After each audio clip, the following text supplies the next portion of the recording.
하나님 말씀 야고보서 2장 25절에서 26절 마지막 절 25, 26절 두 절 말씀입니다.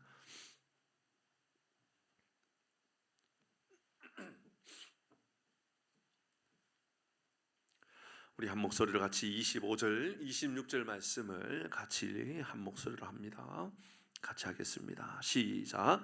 또 이와 같이 기생 라합이 사자들을 대접하여 다른 길로 나가게 할 때에 행함으로 의롭다 하심을 받은 것이 아니냐. 영혼 없는 몸이 죽은 것 같이 행함이 없는 믿음은 죽은 것이니라. 아멘. 기생 라합의 믿음에 대한 말씀입니다. 우리는 오늘 새벽과 또 어제 새벽에 그 믿음의 입술의 고백과 행함이 우리의 믿음을 온전케 한다라는 말씀을 함께 나누면서 예를 들었습니다. 그 예의 첫 번째가 바로 아브라함이었죠. 아브라함은 분명 하나님께서 그의 믿음을 의롭다 그렇게 여겨주셨습니다. 그런데 야고보는 이 아브라함의 믿음에 대하여 그의 입술의 고백, 하나님을 믿는다라고 하는 이 믿음의 고백, 이것을 단순한 입술의 고백으로 보는 것이 아니라 그의 행함, 그러니까 아들 이삭을 제물로 드릴 수 있는 그 자리로 나갔던 그 행함의 모습을 의롭게 여겼다 그렇게 여겨주셨습니다. 아브라함의 행함이란 희생적이었습니다. 아브라함의 행함은 순종적이었습니다. 아브라함의 행함은 충성적이었습니다. 그런 행함이 바로 아브라함의 믿음이었던 것이지요. 그리고 오늘 우리는 기생 라합의 믿음에 대한 예를 보여주고 있습니다.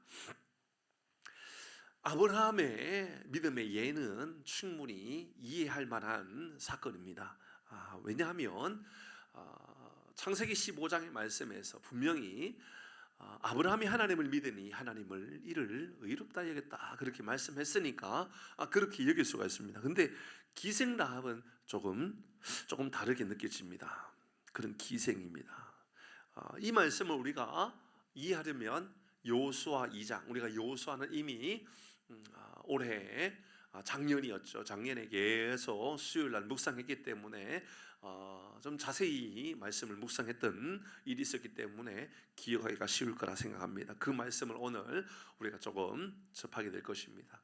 그리고 이 히브리서 11장 믿음의 일꾼들에 대한 말씀이었던 히브리서 11장에 다시 라합의 믿음이 어떤 믿음이었는지 가르쳐 주지요. 그래서 오늘은 우리가 이 히브리서 11장에 나왔던 그 믿음과 여호수아 2장에 나왔던 이 기생 라합의 믿음을 다시 점검하면서 어떤 믿음이었는가 우리가 함께 살펴보고자 합니다. 구체적인 그 내용들을 우리가 좀 점검해 보고자 한다라는 것입니다. 여호수아 2장 9절과 10절의 말씀, 다시 한 번 더 있다가 또 말씀을 보게 되겠지만 9절과 10절의 말씀이 여호수아에서 나오는 이 기생 라합의 믿음의 대표적인 모습이다라고 볼 수가 있습니다. 그가 이렇게 말합니다. 같이 읽겠습니다. 9절 10절입니다. 시작. 말하되 여호와께서 이 땅을 너희에게 주신 줄을 내가 아노라.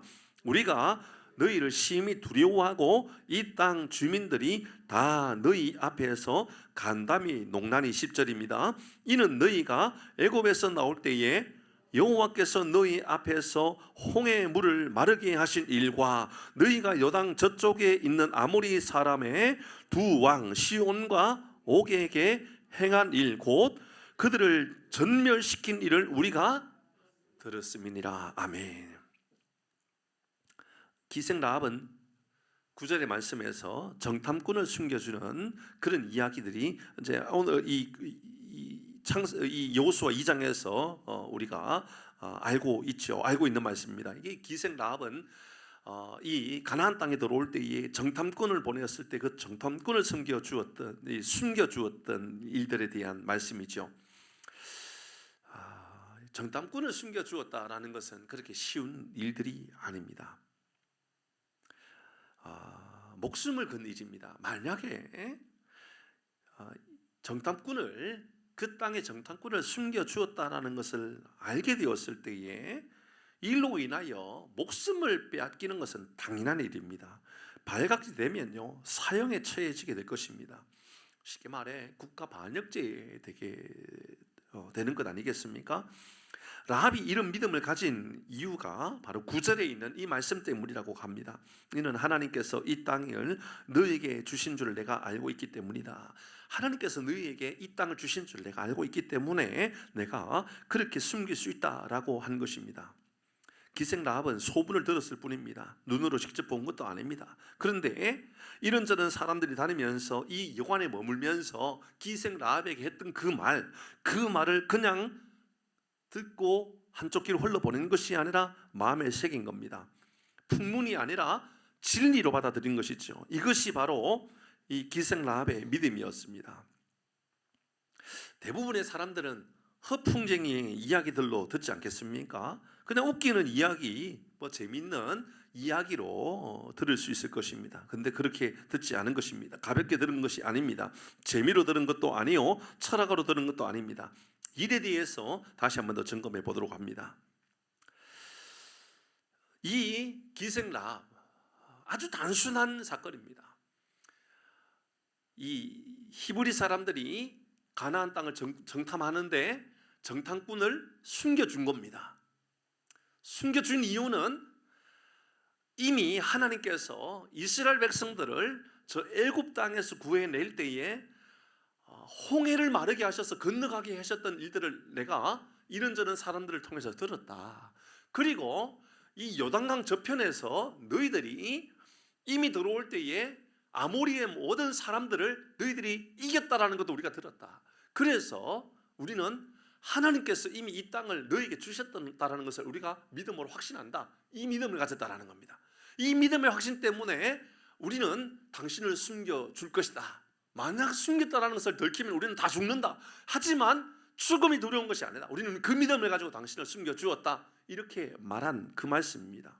이 믿음에 대하여 히브리서 11장의 고백입니다. 31절은 이렇게 가르쳐 주죠. 같이 읽습니다. 시작. 믿음으로 기생 라합은 정탐꾼을 평안히 영접하였으므로 순종하지 아니하는 자와 함께 멸망하지 아니하였도다.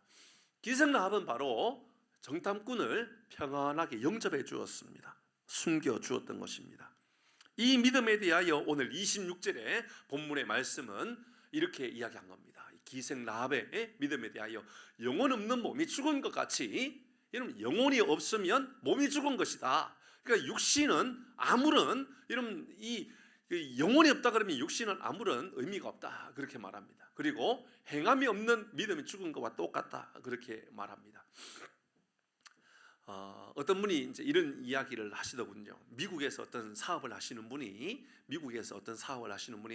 한국에 어떤 계약을 하기 위하여 한국에 온 겁니다. 미국에 사업을 잘 하시는 분이기 때문에 돈도 굉장히 많고 부유한 사람입니다. 그러니까 한국에 들어올 때 비행기를 타고 올 때 이코노미, 그러니까 가장 저렴한 그런 좌석을 타고 올까요? 아니면 좋은 자리를 타고 올까요? 그렇죠. 1등석 자리를 타고 온 겁니다. 너무너무 비싼 자리를 타고 그렇게 한국에 온 겁니다. 근데 한국에서 이런저런 사업을 하다가 열심히 하다가 심장마비로 죽었습니다. 미국에 다시 돌아가야죠. 아니 죽었으니까 그 시신이라도 미국에 다시 보내야 되지 않겠습니까? 그죠? 미국에 다시 돌아갈 때는 어떻게 갈까요? 1등석 타고 갈까요? 어디에 타고 갑니까?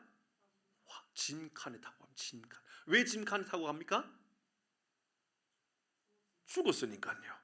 영혼이 없으니까요. 영혼이 없으면 여러분 우리는 그냥 물건에 불과합니다. 그냥 몸은 아무것도 아닌 그냥 껍데기에 불과한 겁니다. 여러분 우리의 삶도 마찬가지입니다. 우리의 삶이 가치 있다, 의미 있다라는 것은 우리의 영혼이 있기 때문에 그렇습니다. 그냥 육신 껍데기만 가지고는 의미가 없는 겁니다. 그냥 물건 취급당하는 겁니다. 아무리 대단한 사람이랄지라도요, 하다못해 대통령이 됐다 할지라도요, 그분이 죽으면 1등석 자리에 태우고 가는 것이 아니라 화물칸에 싣고 가야 되는 겁니다. 우리의 영혼이 바로 죽으면, 바로 영혼이 없다 그러면, 몸이 죽은 것과 똑같이 행함이 없다 그러면 우리의 믿음은 죽은 믿음과 똑같다. 얼마나 이해하기가 쉽습니까? 바로 그런 이야기입니다. 그러면 기생 라합의 믿음이 살아있는 믿음이고 대단한 믿음이라고 말하는 동기들에 대해서 몇 가지, 우리 여호수아에서 이미 말씀을 묵상했던 여러 가지 말씀이었지만 다시 한번 더 점검하면서 한번 생각해 보도록 하십시다. 10절, 오늘 본문의 말씀에 읽었던 조금 전에 나왔던 10절 말씀입니다. 같이 한번 읽어봅니다. 시작. 이는 너희가 애굽에서 나올 때에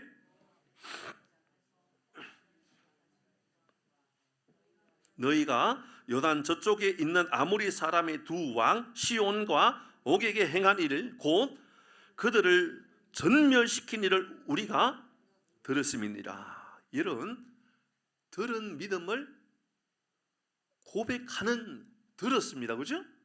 들었어요. 그런데 들은 그대로 고백하고 있는 겁니다. 말하는 겁니다. 믿음은 먼저 일단 이런 말의 고백이 있는 겁니다. 라합은 들었습니다. 듣고요, 그대로 말하고 있죠. 하나님이라는 분이 말입니다. 하나님이라는 분이 라합에게는 생소한 분 아닐까요? 그죠? 라합은 하나님에 대해서 아는 사람이 아닙니다. 모릅니다. 생소합니다. 근데 홍해물을 마르게 했다라고 이야기합니다. 요단 저쪽에 있는 아모리의 두 왕 시온과 옥을 전멸시켰다라는 이야기가 들려졌습니다. 이런 그런 이야기를 들으면 그게 그냥 고지고대로 와, 그 하나님이라는 분 대단한 분이구나 이렇게 들려질까요? 아니면 사람들이 양념을 좀 쳤구나 이렇게 들려질까요? 여러분 한번 생각해 보시길 바랍니다. 어느 날 갑자기 저 일본이 우리나라를 공격해 오는데, 일본이 우리나라를 공격해 가지고 그들이 하는 말이 일본의 신이 우리에게, 이제 이런 이야기인 거예요. 일본의 신이 우리에게 들어왔는데, 예를 들은 거니까 진짜가 아니라는 거 아시죠? 진짜가 아니고 예입니다. 일본의 신이 이제 임진왜란 때라고 예를 들어 보십시다. 우리나라에 공격해 오는데 저 바다를 마르게 해가지고 걸어서 왔답니다. 일본의 신이 저 동해 말을 마르게 해가지고 걸어서 왔답니다. 여러분 믿어집니까? 양념으로 들려집니까? 아무도 안 믿지 않습니까? 이걸 어떻게 믿으라 그럽니까? 하다못해 낙동강을 말랐다 그래도 못 믿을 겁니다. 이러면 한강이 말랐다 그러면 믿어질 겁니까? 그런데 말이죠, 홍해를 마르게 하셨다 하나님이. 그 말을 라합이 들었습니다. 그 말을 들었을 때에 여러분, 사람들이 지금 이 여관에 사람들이 모여가지고 이런저런 말을 했을 것 아닙니까? 여관에 와서 사람들이 잠만 자는 것이 아니고요, 때로는 이 기생 라합은 몸을 파는 일들이 있었을 것이고요. 그래서 원어에 보면 기생이라고 하는 단어가 일반적인 여관집 주인이 아니라 몸을 파는 여인으로 그렇게 표현되어 있다라고 말씀도 드렸습니다. 그러면 그 여관집은 술집이었을 것입니다. 맞겠죠? 그렇죠? 사람들이 술을 마시면서 할 때의 이야기는 여러분 거품이 많았을까요? 아니면 있는 그대로 이야기일까요? 사람들이 그렇게 생각했을 것입니다. 대부분의 사람들은 야, 이 뻥쟁이들 다 거짓말이구나. 더더욱이 여러분 생각해 보십시오. 아무리 신이라 그래도요, 어떻게 바다를 마르게 해가지고 그냥 마른 길처럼 건너가겠다 이 말을 하면 어떻게 믿습니까? 그 말을 믿을 수가 없는 그런 상황이었을 것입니다. 그러다가 아모리의 두 왕이라고 이야기할 때는 분명히 전쟁을 통하여 그들을 이길 수 있는 사람들이 아니었을 것이다라고 다 그렇게 생각했을 것입니다. 근데 그들을 다 이겼다라고 이야기합니다. 대략적으로 그 이야기를 우리가 짐작해 보건대 사람들이, 주변에 있는 사람들은 이렇게 말했을 것입니다. 좀 작작 좀 해라. 하는 말이 따로 있지, 그게 무슨 말이 그런 말이 다 있냐, 좀 양념 좀 그만 쳐라, 이런 말들을 아마 했었을 것입니다. 어떤 사람은 이렇게 말할 것입니다. 그것도 아마 카드라 뉴스 아닐까. 카드라 뉴스 있죠? 카드라 뉴스는 진짜 뉴스가 아닙니다. 뭐라고 카드라, 뭐 있었다 카드라, 뭐 없었다 카드라, 누가 누구하고 연애한다 카드라. 카드라 뉴스는 진짜입니까? 가짜입니까? 가짜 뉴스입니다. 그러니까는 대부분의 사람들은 카드라 뉴스 정도로 생각했을는지도 모릅니다. 그런데 이게 하나님의 말씀으로 들리는 사람들이 있다라는 겁니다. 하나님의 말씀으로 들리는 사람들에게 나타나는 기적들이 있다라는 겁니다. 저는 오늘 이 밤에 하나님의 말씀이 우리에게 들려졌을 때에 어떤 사람은 가더라, 뭐 이렇다고 하더라, 저렇다고 하더라 라고 들려져도 우리에게는 하나님의 말씀으로 들려지고, 어떤 사람은 그 양념 아니냐고, 그거 꾸며낸 이야기 아니냐고, 그거 다 영웅을 만들기 위한 이야기 아니냐고 라고 사람들이 말하고 있을 때도 여전히 우리에게는 아니라고, 그 하나님께서 말씀하신 성령의 말씀이라고 들려지면 우리에게도 복이 되는 줄 믿습니다. 여러분, 그렇습니다. 기생 라합은 말씀이 들려졌습니다. 들려진 그대로 고백합니다. 저는 우리의 믿음이 그랬으면 좋겠습니다. 말씀이 들려졌으면 들려진 그대로 고백하는 삶, 이 내 말씀으로 받아들이는 삶을 살아가는 겁니다. 그게 바로 10절 아닙니까? 이는 너희가 애굽에서 나올 때에 여호와께서 너희 앞에서 홍해물을 마르게 하신 그 일과 너희가 요단 저쪽에 있는 아모리 사람의 두 왕 시온과 옥에게 행한 모든 일들을 전멸시킨 일 우리가 들었음이니라. 들었다, 내가 들었다, 이렇게 말하는 것이죠. 두 번째는요, 이 기생 라합의 믿음은 어떤 믿음이었을까요? 잘 생각해 보면 들은 대로 행동하는 믿음입니다. 육신보다 영혼의 소중함을 훨씬 더 소중하게 여기고 영혼이 살아있다는 것이 증명되어지는, 바로 들은 대로 영적인 그 갈급함들이 움직이는 그 믿음이 바로 이 기생 라합에게 있었습니다. 다시 9절 말씀으로 돌아갑니다. 자, 9절의 말씀입니다. 같이 읽습니다. 시작. 말하되 여호와께서 이 땅을 너희에게 주신 줄을 내가 아노라.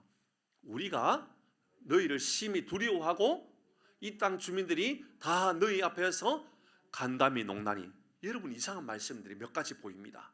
특별히 먼저 보면 이 땅을 너희에게 주신 줄을 내가 안다라고 말합니다.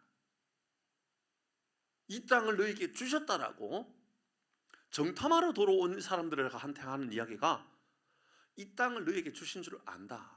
이 말은 달리 말하면 이미 이런저런 사람들의 말들을 통하여서 홍해를 가르게 하신 하나님, 요단 동편에서 있었던 그런 일들이 그들에게 들려졌을 때에, 이 기생 라합에게 들려졌을 때에 기생 라합의 마음 안에는 하나님께서 우리를 구원하시고자 하시는구나, 하나님께서 이 땅에 우리에게 좋은 것을 주시겠구나 라고 하는 믿음의 확신들이 생긴 겁니다. 그래서 그 마음 안에 어떤 마음이 들었냐면 우리가 너희를 심히 두려워하고, 이것은 근심으로 말미암은 두려움이 아닙니다.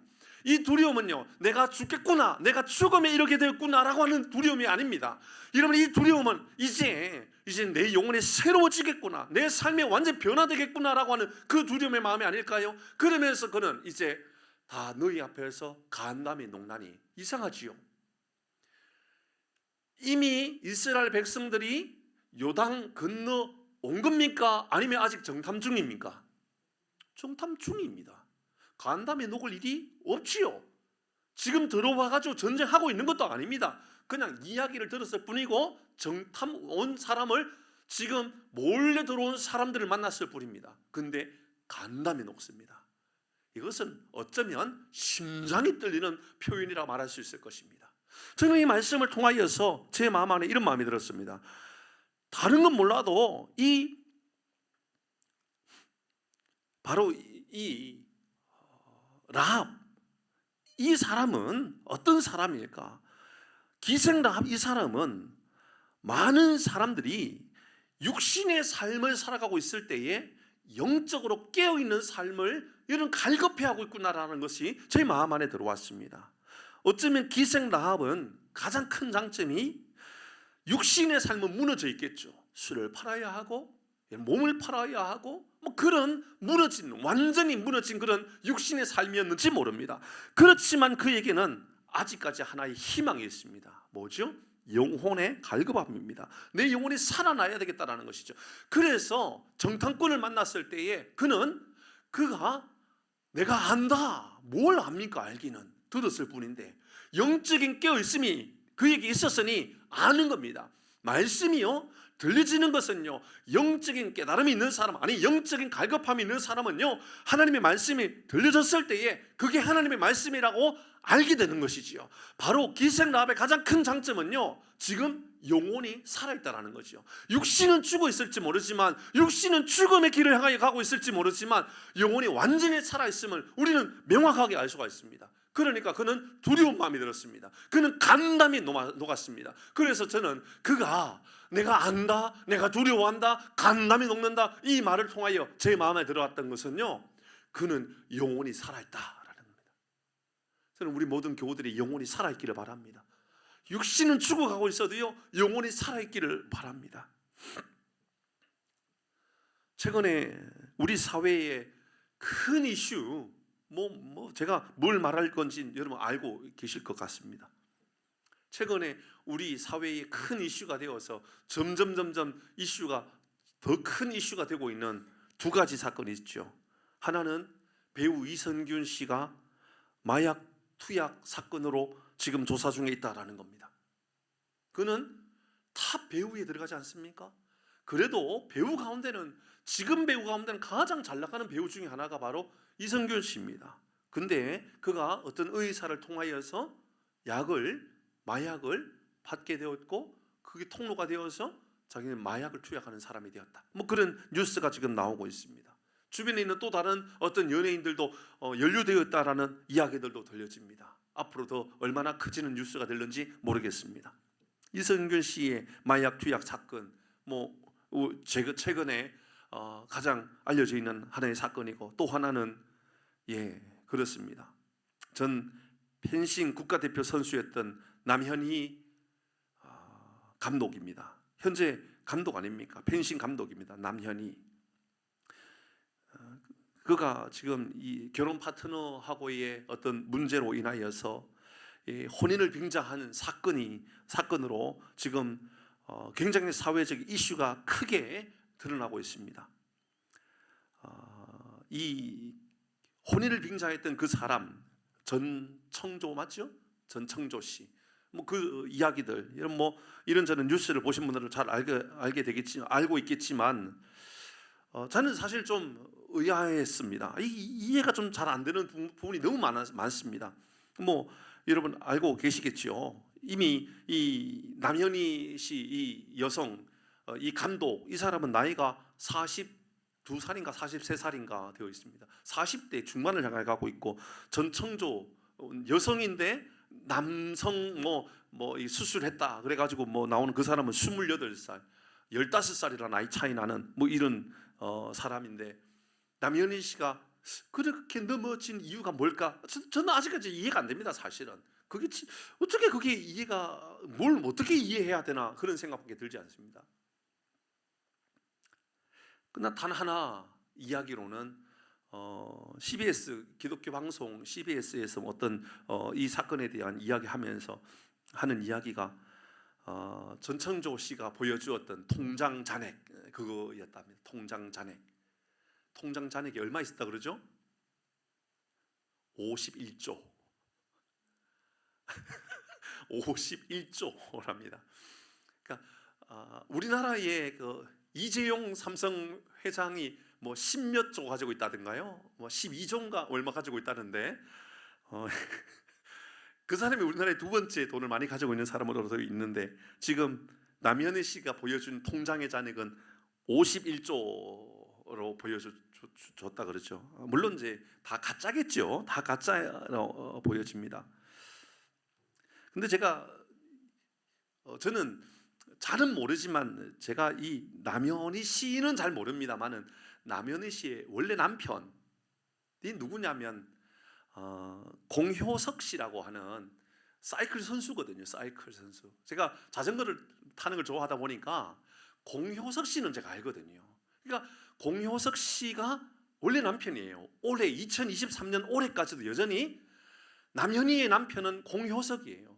공효석 씨를 제가 왜 알게 됐느냐면, 그 기독교인 중에 가장 기부 많이 하는 사람 중에 한 사람이 시언이죠. 시언하고 같이 자전거를 타면서 기부 활동하고 있는 그 사람 중에 공효석 씨가 같이 어울리는 사람이란 말입니다. 그래서 제가 공효석 씨라는 사람이 있지, 그 공효석 씨 아내가 바로 남현이라고 하는 펜싱 국가대표 감독이지, 그 정도로 제가 이해하고 있었던 겁니다.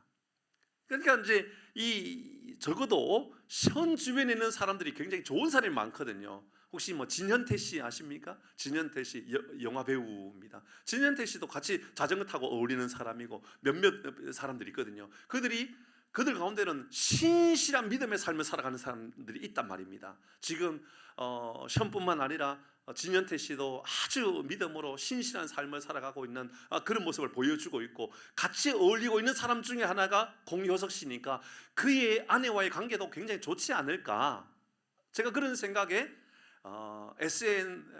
SNS죠. 그러니까 페이스북, 이 공효석 씨의 페이스북에 들어가 보았습니다. 아니나 다를까 여러분, 이 공효석 씨가 그의 아내 남현희 씨하고 사이가 안 좋고 이러지 않아요. 얼마 전까지만 해도요, 굉장히 좋은 모습들, 부부애가 굉장히 아주 깊구나, 정말 좋은 관계에 있구나. 그의 자녀 딸이 하나 있거든요. 이제 뭐 한 10살, 12살 정도 됐는 것 같은데요, 벌써 한 10년 이상 된 거죠, 결혼한 지가.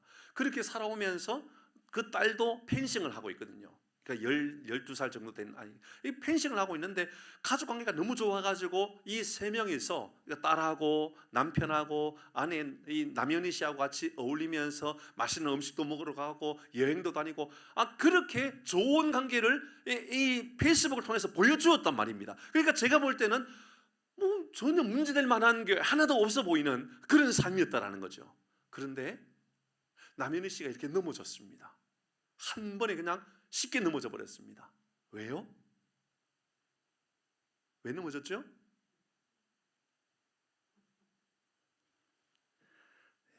전청조 씨라고 하는 이 28살 된 이 사람이요, 벤틀리를 사줬거든요. 한 5억 정도 한답니다. 차 한 대가. 영국의 가장 좋은 차라고 하는 벤틀리를 선물로 사주었답니다. 그게 어디에서 돈을 이렇게 저렇게 빌렸는지, 어디에서 빌렸는지는 뭐 계속 조사하고 뭐 나오고 있는 이야기인 것 같습니다만은, 여러분 그렇습니다. 아름답고 행복한 가정을 꾸미고 살아갔던 어떤 사람이 누군가 통장 잔액을 보여주면서 나 51조 있어 그러면서 벤틀리 한 5억짜리 차를 사주니까 그냥 그대로 넘어가 버린 겁니다. 제가 볼 때는 뭐 다른 이야기 할 게 없습니다. 그냥 넘어가 버린 겁니다. 남의 이야기라고 여기지 마시고, 혹시나 이게 우리의 이야기로 혹시나 보여지지는 않습니까? 여러분은 괜찮으십니까? 여러분은 여러분의 가정이 안전하고 돈에 근심거리가 없는 그런 삶을 살아가고 계십니까? 전에 한번 예를 들었던 말씀이니까 이해하고 들어주시길 바랍니다. 어느 날 한 가정적인 한 남편이 있었습니다. 오직 가정밖에 모르는 아내와 자녀들을 위하여 헌신을 다하는 어느 한 남성이었습니다. 퇴근하면 항상 집에 먼저였고, 주말 되면 자녀들을 위하여 가족들과 함께 여행도 하고 외식도 하면서 너무너무 좋은 그런 가정이었습니다. 그런데 어느 날 이 남편이 술을 먹고 들어오기 시작하고, 집에 들어오면 큰 소리를 치기 시작하고, 자녀들과 가족들과 함께하는 시간보다는 늘 소리를 지르며 늘 가정을 불화를 일으키는 그런 삶을 살아갑니다. 차라리 결혼할 처음부터 그랬다 그러면 저 인간은 원래 저런 인간이니 어쩔 수 없지 뭐라고 살아갈 텐데, 원래 너무너무 좋은 오로지 가정밖에 모르는 가정을 위한 그런 남편이었는데 어느 순간 자꾸 무너지는 겁니다. 술을 먹고 들어오고 폭력적이게 되고, 가정을 자꾸만 문제를 일으키게 되고, 야단을 치고 큰 소리를 지르고, 계속해서 이런 문제가 일어나는 겁니다. 이 아내가 더 이상 살 수가 없어서 이제 못 살겠다고. 옛날에 당신은 그러지 않았는데 왜 당신이 이렇게 변화였느냐고, 당신과 같이 못 살겠다고. 그래서 이혼했습니다. 이혼해서 알게 된 건 남편이 복권에 당첨됐다라는 겁니다. 복권에 당첨되어서 이 남자가 새로운 삶을 살고자, 새로운 여자와 새로운 가정을 만들어서 살고자 작전을 짰다라는 것입니다. 우리가 웃으면서 이야기를 하지만 이것은 사실입니다. 복권으로 말미암아 가정이 이렇게 완전히 무너진 모습을 보여줍니다. 여러분에게 어느 날 갑자기 생각지도 못했던 돈 10억은 너무 작지요? 요즘 뭐 그렇죠, 뭐 지금 10억 그거 뭐 쉽게 벌지요, 뭐 그죠? 한 100억 정도로 할까요? 어느 날 갑자기 여러분 통장에 상상치도 못했던 100억의 돈이 생기면 여러분의 아내와 계속 살게 사시죠? 그래도 여러분 남편과 계속 살고 계실 거죠, 그죠? 그럼요, 사셔야지요. 당연히 사셔야지요. 그런데 제가 드렸던 그 예가 너무 극단적인가요? 영적으로 깨어있지 아니하다 보니, 육신의 즐거움을 쫓고 살아가다 보니, 육신의 즐거움을 쫓는 그것이 돈이 되다 보니 한순간 돈에 그 남자가 남자인지 여자인지, 그 돈이 진짜인지 가짜인지, 그 차가 진짜인지 가짜인지 관심이 없고 그 눈에 돌아가 버려서 가정도 버리고 딸도 버리고 남편도 버리고, 이런 그냥 그렇게 무너져 버리는 우리 사회의 한 단면을 보여주고 있다, 그 말씀을 드리고자 하는 겁니다. 여러분은 영적인 삶이 깨어 있습니까? 아니면 육신의 삶이 더 예민한 민감한 삶을 살고 계십니까? 우리는 남현희 씨라고 하는 이 사람에 대한 이야기를 잠시 거론했지만, 우리 사회가 알고 보면 이 영적으로 이렇게 무너져 버린 얼마나 많은 모습들을 우리의 삶에 보게 되느냐, 그 말입니다. 여러분의 영혼은 여러분의 육신의 즐거움을 이길 수 있는 능력이 있습니까? 영적인 즐거움을 위하여 육신의 즐거움은 잠시 좀 내려놓을 수 있는 용기가 여러분에게 있습니까?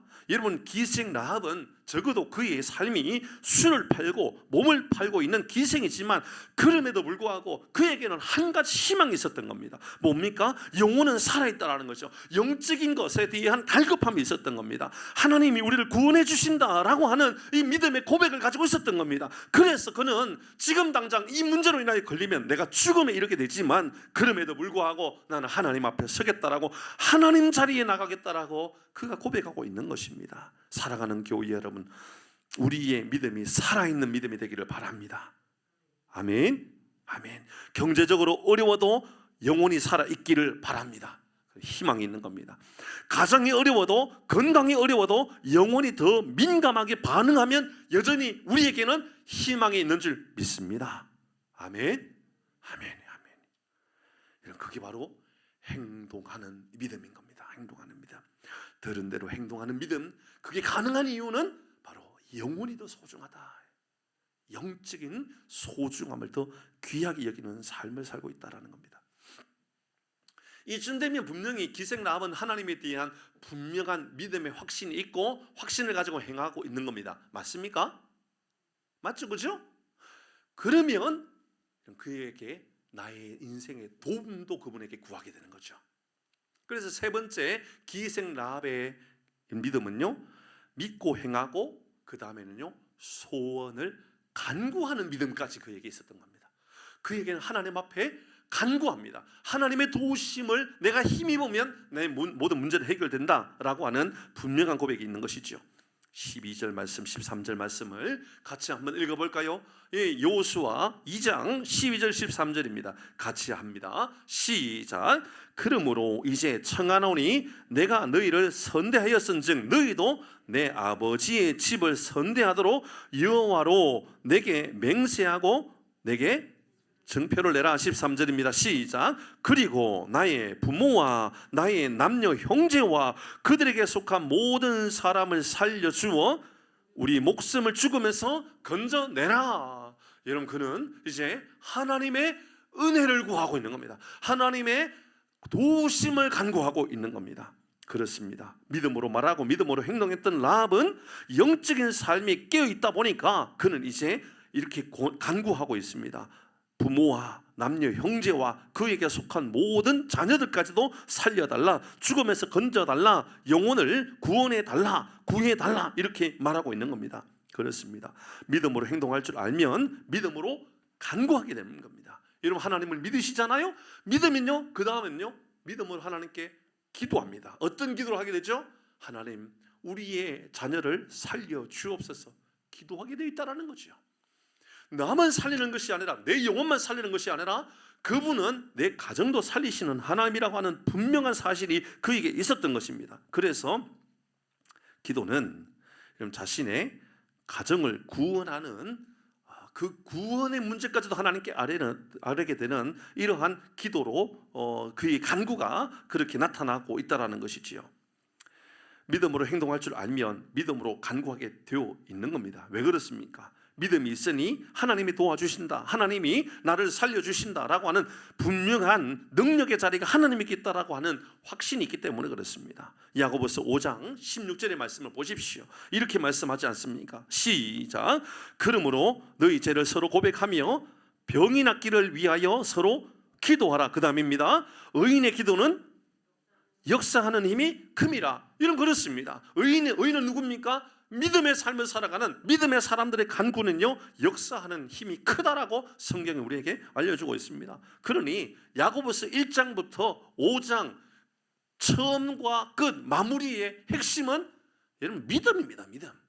의인은 믿음으로 말미암아 살라 그랬는데, 이런 믿음으로 말미암아 살아가는 이 의인의 삶을 살아가는 그들, 그렇게 행하고 살아가는 그들에게는 하나님께 기도해봐라, 하나님께 도와주시는데 역사하는 능력이 강력하게 나타날 것이다. 오늘 이 밤에 여러분 하나님을 믿는 믿음의 삶을 살아가는 우리 모두가 하나님께 기도하면 하나님께서 능력을 우리에게 베풀어 주시는데 여러분 놀라운 역사가 나타나는 줄 믿습니다.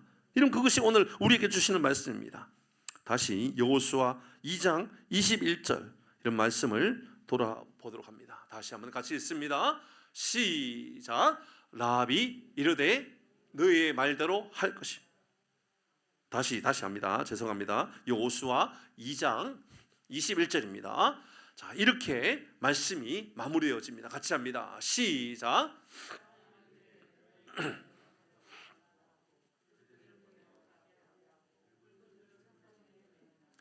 붉은 줄을 창문에 매니라.